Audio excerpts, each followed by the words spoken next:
રોજગારીની શોધ અને ગુજરાતમાં આગમન, પરંતુ અચાનક હાથ લાગી ગયા પોલીસના અને બહાર એક સનસનીખેજ હકીકત આવી.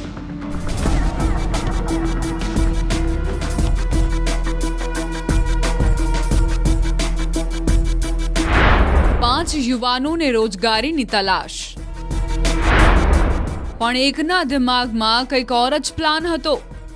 બેખૌફ અને મદમસ્ત બની બે બાઇક પર સાયણ તરફ આવી રહેલા યુવકોને બાતમીના આધારે રોકવામાં આવ્યા અને તેઓની અંગ જડતી કરતા બે દેશી કટ્ટા હાથ બનાવટના મળી આવ્યા. પોલીસે તમામની સઘન પૂછપરછ કરી તો એક માહિતીઓ હાથ લાગતી ગઈ. કાલુચરણ પરીદા એ વ્યક્તિ કે જે આ ચાર આરોપીઓની સાથે હતો, જે ગુજરાતમાં રોજગારી માટે તો આવ્યો, પરંતુ દિલમાં નફરત સાથે અને બદલાની આગમાં સળવળતો રહેતો હતો. કારણ કે ઓરિસ્સામાં ખુલ્લેઆમ એ વ્યક્તિ ફરી રહ્યો હતો, જેની સાથે તેને લેવાનો હતો બદલો.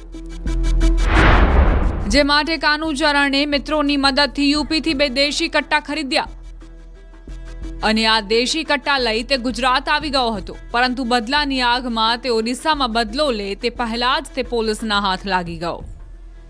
દેશી હાથ બનાવટના તમંચા કુલ 2, તેઓની પાસેથી 5 મોબાઈલ, 1 મોટરસાયકલ, 1 એક્ટિવા મળી કુલ રૂપિયા 1,50,000નો મુદ્દામાલ કબજે કરેલ છે. કાનુચરણ પરીદા, બલરામ મહંત શાહુ, બલરામ ભગવાન શાહુ, અનુજ કુમાર પ્રસાદ, સચિન વાગલેકર, આ પાંચે પોલીસ ગિરફ્તમાં આવ્યા કે પાંચેની વિગતવાર માહિતીઓ પોલીસ સમક્ષ બહાર આવવા લાગી. અનુજ અને સચિન વિરુદ્ધ આર્મ એક્ટનો ગુનો દાખલ છે, પરંતુ હથિયારોને લઈને કાનુચરણની પૂછપરછ કરી તો કંઈક અલગ જ રાઝ બહાર આવ્યો. ઓરિસ્સામાં પિતાના મિત્રની હત્યા કરાઈ.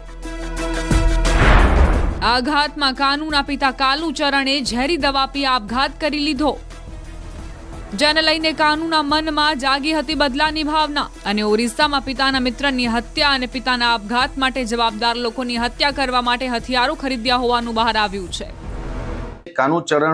કાલુચરણ પરીદા, તેના પિતાના મિત્રનું વતન ખાતે ઓરિસ્સા ખાતે મર્ડર થયેલ. જે મર્ડરની ઘટના અનુસંધાને કાનુચરણના પિતા કાલુચરણે ઝેર પીને આત્મહત્યા કરેલ હતી.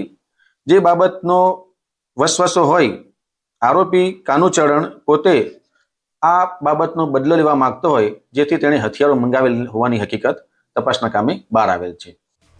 કાનુને બદલો લેવો હતો, જેના માટે તે પૂરતી તૈયારીઓ પણ કરી ચૂક્યો હતો, પરંતુ પોલીસના હાથ લાગી જતા તેના તમામ પ્લાનિંગ પર પાણી ફેરવાઈ ગયું અને હવે તે તેના સાથીદારો સાથે મનમાં બદલાની આગ સાથે જેલના સળિયા પાછળ ધકેલાઈ ગયો છે. ઓલપાડથી કેતન પટેલ, ન્યૂઝ 18 ગુજરાતી.